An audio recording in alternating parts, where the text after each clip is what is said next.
وضو کے بعد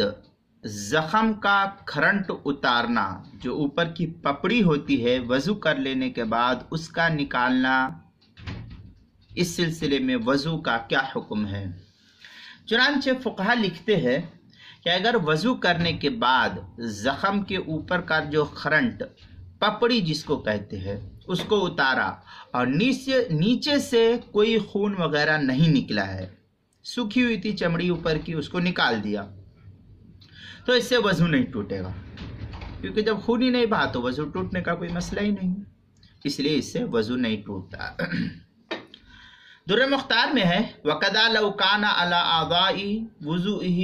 قَرْحَةٌ كَالدَّمْلَةِ وَعَلَيْهَا جِلْدَةٌ رَقِيقَةٌ فَتَوَضَّأَ وَأَمَرَّ الْمَاءَ عَلَيْهَا ثُمَّ نَزَعَ لَا يَلْزَمُ إِعَادَةُ غُسْلِ عَلَىٰ مَا تَحْتَهَا۔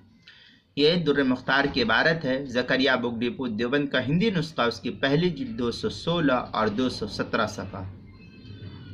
کتاب المسائل اس کی پہلی جلد صفحہ 170 پر بھی اس کو نقل کیا ہے، وہاں بھی دیکھ سکتے ہیں۔